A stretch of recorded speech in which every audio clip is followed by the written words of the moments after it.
Good morning. It's a nice fall day out there. Sweater day outside, not for the inside though. I was warm the first service, I'll probably get hot the second service. If you are joining us, we have been going through the book of John. We have looked at the 7 miracles that John records for us that Jesus performed. He performed a lot of them, but he chose 7. We looked at the 7 miracles. We looked at the 7 I ams. Jesus uses that Yahweh, that phrase that identifies himself as God. And so he claims different things. We've looked at those 7 I ams. We are looking at 5 encounters. Jesus encounters 5 people. And so in this, what we want to do is we want to look at these stories and look at people's responses. We've looked at the religious. In John chapter 3, we looked at Nicodemus and how Nicodemus being the teacher of the law, Jesus teaches him about what it means to be born from above, about eternal life. We looked at a woman at the well. She was a woman that had 5 husbands, and the gentleman that she was living with was not her husband. Jesus did not condemn her. He offered her living water. And she went from being a person who was broken, walking with a limp, avoiding people because of the reputation, because of the chatter behind her back, to becoming an evangelist and leading her village to Christ. In John chapter 8, we looked at the guilty. We looked at the woman caught in adultery. We said it was a setup, that they were trying to shame her. They brought this woman that they arranged, I think they arranged it so that she would get caught in this love affair that she was having, and brought her to Jesus to try to trap him. And we learned that Jesus stepped down away from the self-righteous and knelt down into the dirt with the woman to identify with her shame. And he says, I don't condemn you. And so she walked away, as I've said, forgiven, and after the resurrection, justified, declared innocent by God. Even though she had sinned, she was innocent because of Christ, the work of Christ. This morning we're going to look at a woman that is not in those sinful conditions, but she's forgiven. She knows who Jesus is. She has spent the last couple of years being his follower, and in a moment she responds, and she's going to be demonstrating her level of forgiveness. And John writes these so that we can, because he wants us to understand that salvation is for everyone. There's not one person here this morning or a person who would read his book. He says, I write these things that you might know, and by knowing that Jesus is the Christ, that you might have eternal life. And so it's that gift that he offers to each of us, regardless of our background, regardless of our situations, that Jesus is willing to meet us where we're at. So we're going to look at in the story, it's John chapter 12. It's Jesus coming to Bethany to have dinner with Mary, Martha, and Lazarus. We're going to look at the setting and the sisters because there's a contrast between the 2 sisters, Mary and Martha. We're going to look at the supper, and then we're going to look at the sacrifice. And so if you will, just let's read together, and then we will unpack it. So 6 days before the Passover, Jesus therefore came to Bethany, where Lazarus was, whom he had raised from the dead. So they gave a dinner for him there. Martha served, and Lazarus was one who was reclining with him at the table. Mary therefore took a pound of expensive ointment made from pure nard, and anointed the feet of Jesus and wiped his feet with her hair. The house was filled with the fragrance of the perfume. But Judas Iscariot, one of his disciples, he who was about to betray him, said, Why was not this ointment sold for 300 denarii and given to the poor? He said this not because he cared about the poor, but because he was a thief and was having charge over the money bag. He used to help himself to what was put into it. Jesus said, Leave her alone, so that she may keep it for the day of my burial. For the poor you will always have with you, but you do not always have me. This is the last week of Jesus' life. And so everything that John records for us now, it kind of becomes condensed. 50% of the book of John is that last week. I think Matthew is about 40%. Luke is about 26, 27%. Mark is about 40% as well. But it's the last week. It's the last few days of Jesus' life. And so John kind of condenses it. In fact, chapters 13, 14, 15, 16, and 17 are the last hours of Jesus' life. And so he kind of condenses the story for us so that we can take a look on the inside and see really his heart, to see the things that were important to him. And so this is his last week of earthly ministry. He is invited as he's coming up to Jerusalem to celebrate the Passover. He stops in Bethany. It was kind of like the Airbnb. It was they would share their house. Jesus would stay there with Martha and Lazarus and Mary. He would stay at their house. So they were kind of like his family, away from family. If you were standing on the Mount of Olives or the Temple Mount, you would look eastward across towards the Mount of Olives. I think it's east. We were there, but I'm directionally impaired at this moment thinking about it. But I think you look towards the east, towards the Mount of Olives, and then on the backside of the Mount of Olives would be the little town of Bethany. And it was at this house, Bethany was that house of the poor. So it wasn't an affluent place. Remember, Jesus says, foxes have dens, birds have nests, but the Son of Man has nowhere to lay his head. He got along better with poor people. That's who he hung around with, the needy people, if you will. And so he stayed there with them as he would go to Jerusalem. He'd go to the Temple Mount in the daytime, then he would come back to Bethany. It's just a mile or two walk, and then stay there, then go back into Jerusalem in the next day. There's a girl named Mary, and Mary is the subject of the story. She steals the spotlight, if you will, because it's about what she does that we're going to pay attention to. But the name Mary comes to the word Miriam. Back in Ruth, Ruth's mother-in-law is Naomi. Is the name Naomi means sweet or blessed. And Naomi, the story of Ruth and Naomi is that Naomi, there's a famine, so Naomi and her family and her sons and her husband go away, but her husband dies, her sons die, and she's left with her daughter-in-law Ruth. They come back to Bethlehem from where Miriam is from, and they said, "Oh, look, it's Miriam." She says, "Don't call me Miriam anymore, for the Lord has made me bitter." She call me Mara. And so Mara is the Hebrew word, and out of the transliteration from Hebrew to Greek, from Greek to Latin, and from Latin to English, we get the name Mary.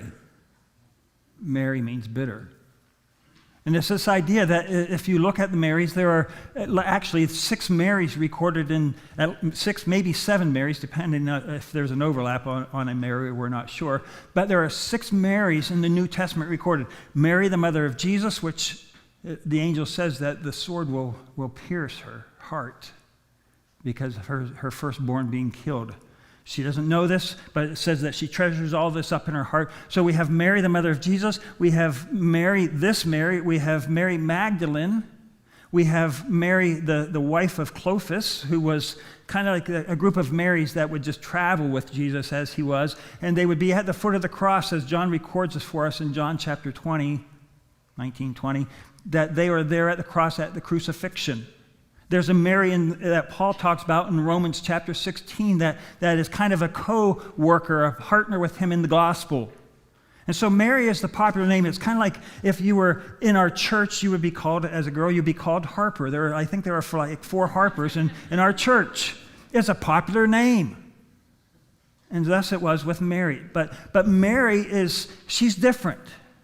And Mary is always shown in the scriptures. She is seen not by herself, but she's always with Martha, her sister, and then Lazarus. So what that tells us is that she's not married. I don't know if she was married and something happened. The scripture doesn't tell us her backstory, her life story.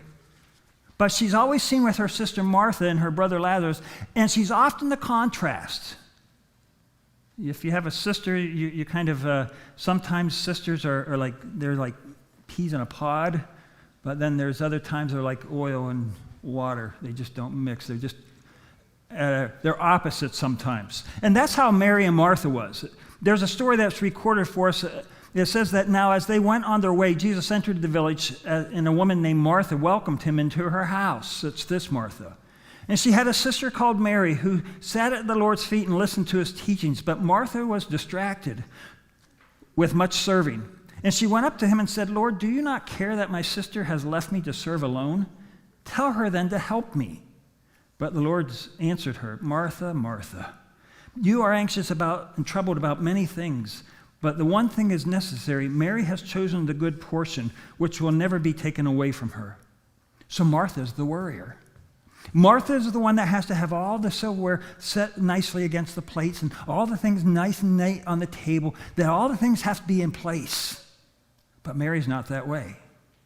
Mary, you walk into Mary's bedroom, there'd be stuff all over the floor, there'd be just stuff hanging off the dresser, out of the dresser drawers. Martha says, no, it's pristine, it's clean, everything's in order.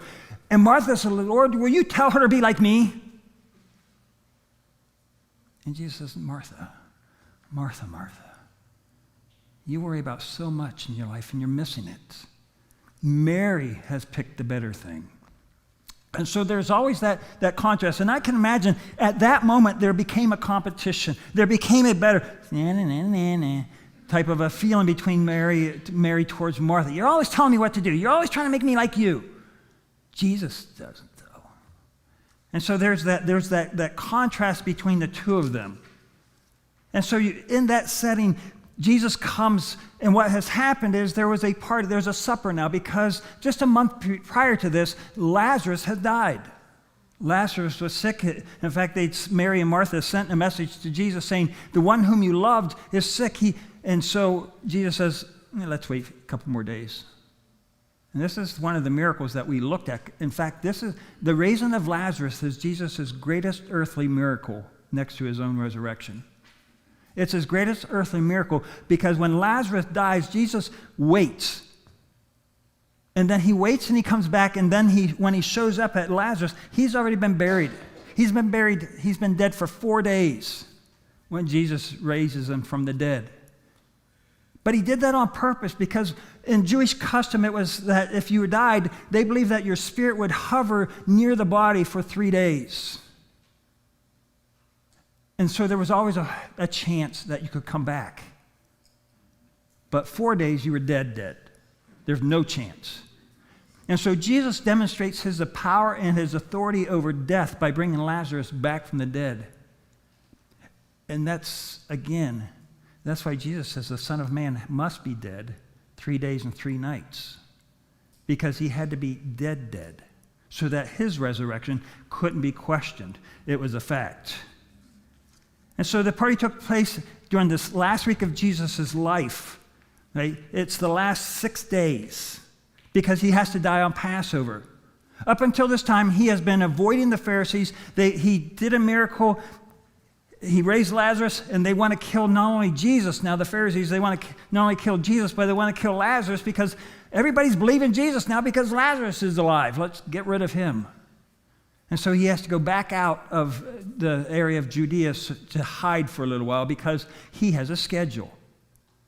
Because when the Passover lamb on Passover day is sacrificed at 3 o'clock, Jesus has to be hanging on the cross in order to be our Passover lamb so that the blood of the lamb is applied to our life and that we would have forgiveness and that God's judgment would pass over us because he sees the blood of his Son on our life. And so it's the last week of his life. We know that the party because Matthew records the same event, but Matthew, when he records it, he doesn't give names. He gives just generalities. He does say that a party took place at the house of Simon the leper. So we know it's at Simon the leper's house, but he says a woman does this act and that his disciples, John says it was Judas. Right? Matthew alludes that there was more than one. Judas probably spoke up and the disciples said, yeah, you're right. That should have been. Right? But this party takes place because Matthew tells us that when Jesus was in Bethany at the house of Simon the leper, a woman came to him having an alabaster flask of very costly fragrant oil, and she poured it on his head as he sat at the table. Now, this party was obviously to honor Lazarus, or honor Jesus for what he did for Lazarus. This was kind of a thank you. How do you say thank you to somebody who raised your brother from the dead? I don't know. Hallmark hasn't made a card yet that's able to express that appreciation. And so all they can do is say, will you come eat with us? Let's make you the center of it. Because Jesus was always attending other parties. He was always attending other dinners. Either been for the Pharisees or whatever. He was never the guest of honor. And so out of appreciation of what he has done, they said, let's have a dinner for Jesus. Let's say thank you to him. And so we know Simon the leper, he's an outcast. You can't be a leper. Obviously, how do you like to have that as your last name? The leper. I'm Gary the leper, or Simon the leper. Okay, you know that he had leprosy, and leprosy just doesn't go away. So he obviously is someone Jesus has healed. But this is a quiet party. This is a hush party. This it has a very small guest list for this dinner. Again, because the Pharisees are trying to kill him, they're out to get him, and not only him, but Lazarus. And so when Jesus comes back in town, the buzz starts to stir again. Because it says that when the large crowd of Jews learned that Jesus was there, they came not only on account of him, but also to see Lazarus, whom he had raised from the dead. And so the chief priests had made plans to put Lazarus to death as well, because on account of him, many of the Jews were going away believing in Jesus. Now, Matthew tells us that when Mary was there, that he poured oil. And we think when we were sitting at the table and we talked about coming up to the table, and maybe that's the language some of you don't understand, that it's in reference to when Jesus, on the night he's betrayed, he shares what they call the last Passover or the first communion, the Last Supper with his disciples. We think 21st century Americans, they are sitting around the family table. There's probably seating for 12. So they had 12 chairs lined up around this long table. They're sitting there. And when they said, hey, if you guys want to be in the picture, you got to get on this side of the table. And then you have the Last Supper picture. Everybody's on this side of the table. But then they go back, sit down, and Mary pours the oil on his head. But that's not how it is. They don't have wood. There's not a lot of wood in Israel. And so they don't have wood just to make chairs and everything else for table sitting of 30. So what they do is they would have a small table, a low table, and you would sit there on rugs, and you would recline that table with your head towards the table and your feet away from the table, because you wore sandals. And the streets weren't paved. And there was no street cleaning crew, and so who knows what you stepped in on their way over to the party. So that's why in chapter 13 it tells us that when Jesus is having that supper with his disciples, he'll bend down, he'll wash their feet, because feet were considered dirty. That's why in the Middle Eastern, shoes, they would to disrespect you or whatever, they would throw their shoes at you or whatever. It's because it's attached to the feet. It was the job of the lowest servant to wash the feet.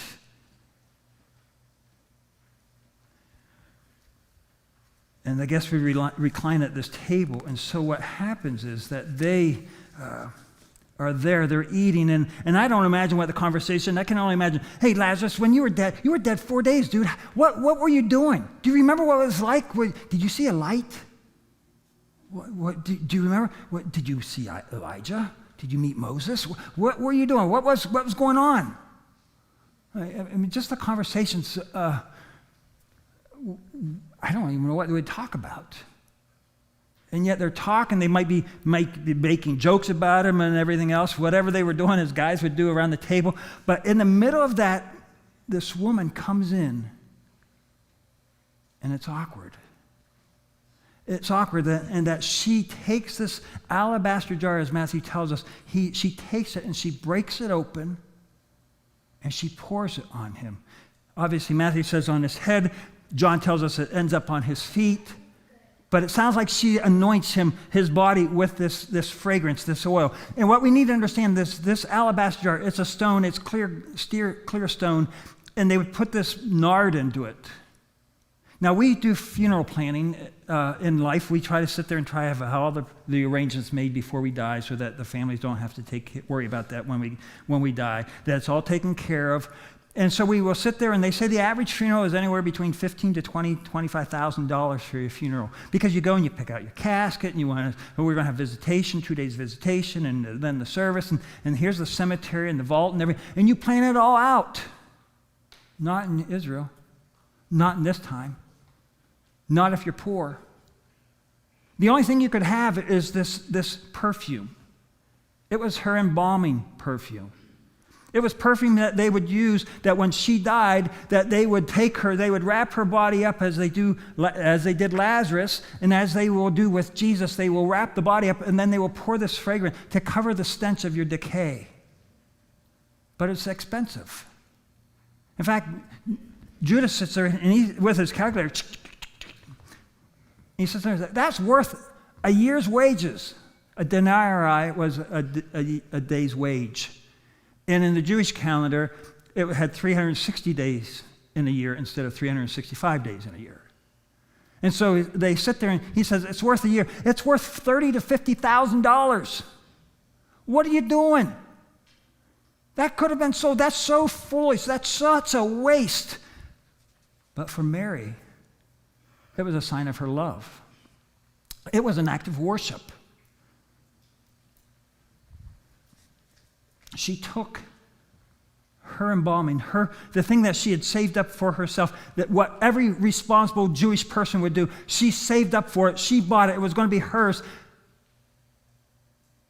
And she does it. It's a one and done. You can't put the cork back in it. It's done. And yet she does it out of an act of worship. And the beauty of her worship fills the house. And that's significant. John writes that in there. He wants us to understand something here. Jesus says that, I tell you in Matthew, he says, leave her alone. Leave her alone. I tell you the truth that whenever the gospel is proclaimed in the whole world, what she has done will also be told in memory of her. He says, leave her alone. What she's doing is something beautiful. And John says, he adds that the fragrance fills the house. Now, he does that because he wants to show us the beauty of it. He wants us to understand that in Leviticus 1, chapter 1, verse 9, it says when there was a burnt offering, that offering that was burnt, that aroma would ascend into heaven before the Lord. It was a sweet fragrance. It was part of that, the worship of God, to the pleasingness of it. In Revelation, it tells us that the prayers of the saints, as the angel is there with the incense, the incense is rising up. It says that it's the prayer of the saints. It's the thing that is pleasing to the Lord. And so John is telling us that this fragrance fills the house, that everyone gets to enjoy it. And I can sit there and imagine, again, this is me, that Martha is in the kitchen. She's in there slamming plates around and everything else. Where's that Mary at? Where's that Mary? What is that? That even Martha gets to experience the beauty of her act. Now, Judas considered Mary's worship as being reckless and wasteful. What are you doing? What are you doing? Such a waste. Such a waste. Why would you take $30,000 just for this one moment? Kind of like you. Here's $50,000. What would you give that for? We always, lessons about worship. Sometimes we can get lost. We can become like Judas. We can become like kind of cynical in our worship. We do this every week. We do this every week. We're here every week. Well, they say the average is 1.8 times per month, but I know some of you are better than that. That means that every person comes here at least twice every 5 weeks is the average, and I know that you're better than that. But we can become cynical. We do this every week. We can become so routine. We have our seat, church seat. You always sit in this, if you're a new person, you need to probably come in last, that way you don't take somebody else's seat, because they've been here at least 2 weeks, that's their chair, and I'm not going to look at anybody, but you might be sitting in somebody else's seat, and that just doesn't work good for worship. I have to be sitting right in the same spot to worship God, because if not, I'm uncomfortable. We can become cynical. We can just go into the routine. But it's recorded for us in 2 Samuel that as David was bringing the Ark of the Lord into Jerusalem. The Ark of the Lord was God's presence for the nation of Israel. It held the Ten Commandments. If you remember my Wednesday at lunchtime group, the Ark of the Covenant held the Ten Commandments. It held the bowl of manna, and it held the budding staff of Aaron. But it represented God's presence to the nation of Israel. And David is blessed because he gets to bring the Ark of God into Jerusalem, and he's dancing. He's excited. It says that David danced before the Lord with all of his might. And so if you can imagine, I am not a good dancer. I'm a chair dancer. I can sit in a chair, and I can dance pretty good this way. But when it hits my belt line, nothing goes to my feet. And I have no rhythm. Robin laughs at me. And she's out there dancing, and I can't dance. So I don't dance because I would be a fool of myself. I would make a fool of myself, and I do that bad enough as it is. And so it says, so you couldn't imagine David dancing. He might have had rhythm. He was a musician, so he might have had rhythm. But he's dancing with all of his might. So he's just flailing himself around. It's not like he's a type of thing. See, I told you. I don't have no rhythm. I have no dexterity, nothing. I'm not flexible, nothing. But it says that David was wearing a linen ephod, so he's wearing basically a see-through T-shirt. And he's sweating, and he's just dancing away. He's just flailing away. He's just so excited about God coming into his, and so excited about the ark. And so David and all the house of Israel brought up the ark of the Lord with shouting and with the sound of the horn.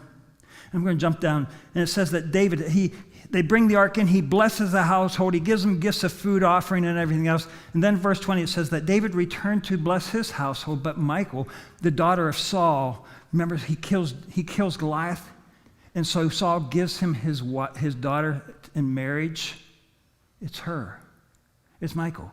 And Michal came out to meet David and said, how the king of Israel honored himself today, uncovering himself today before the eyes of his servants, female servants, as one of the vulgar fellows shamelessly uncovers himself.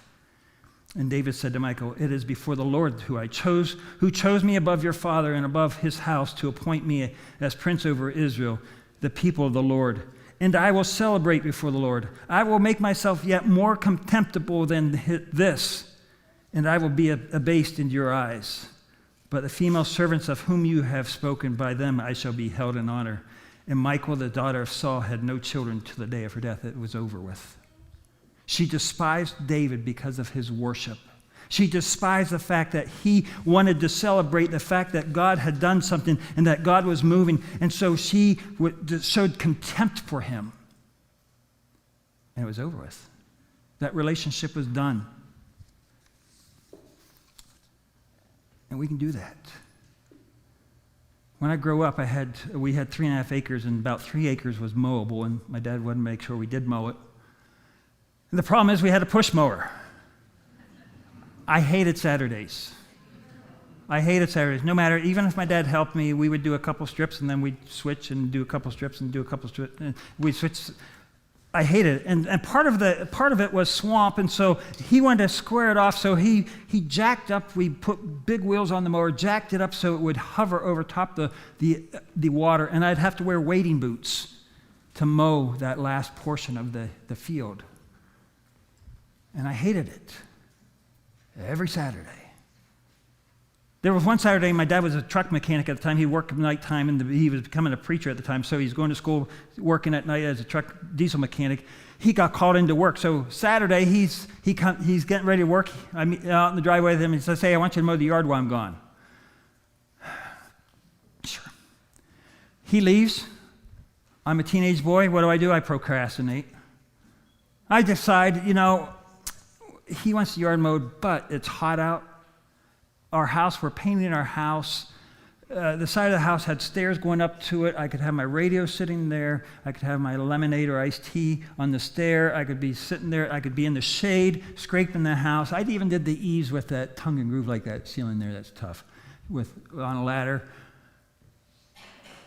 And I got it all done. I got the whole side of the house ready to paint. My dad came home later that afternoon. He gets out of the car. I meet him in the driveway, smiling. He says, I thought I asked you to mow the yard. I said, yeah, you did, but I got the house ready to paint. It's ready to paint. He says, Gary, you need to mow the yard. I learned a lesson that day as a kid. It took me a while to understand it, though, other than I had to mow the yard. What I tried to do was I tried to please my father based upon my convenience.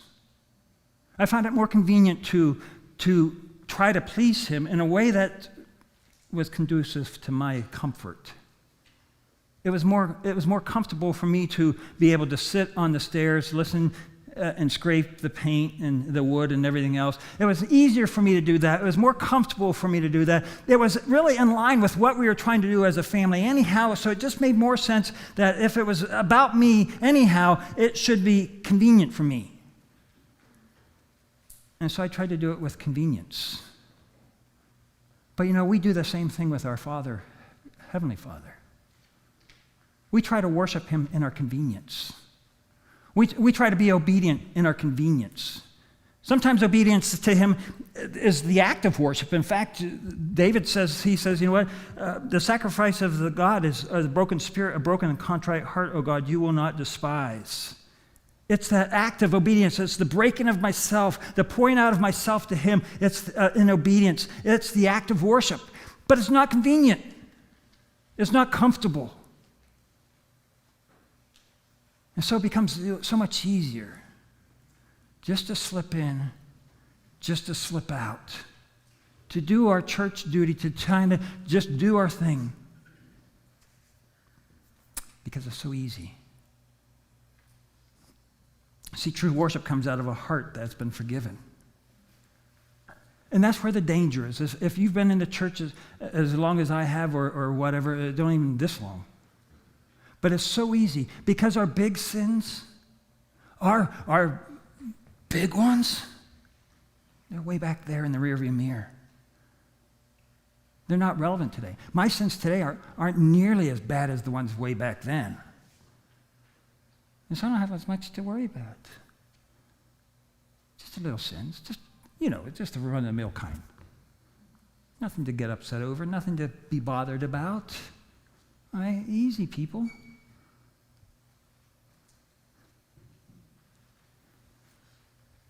In the story, Luke records for us another instance where another woman does a similar act. And the response is the same. But the Pharisees are there, and the Pharisee sits there and says, if he was really a man of God, and he knew what kind of woman that was touching him at this point, it shows he doesn't. He's not. And Jesus says this to him. He's there, therefore I tell you, her sins, which are many, are forgiven, for she loved much. But he who has been forgiven little loves little. You see, so often it's easy for us to embrace the forgiveness of Christ and yet forget. But out of our forgiveness comes our worship. Out of the fact that we're forgiven, we're able to worship. In fact, Jesus tells, remember that woman that walked with the limp, that woman that was at the well? Jesus tells her, you know what? There's coming a day that God is going to make worshipers that will worship him in spirit and in truth. It's out of the heart, it's out of the brokenness comes true worship. And it's costly.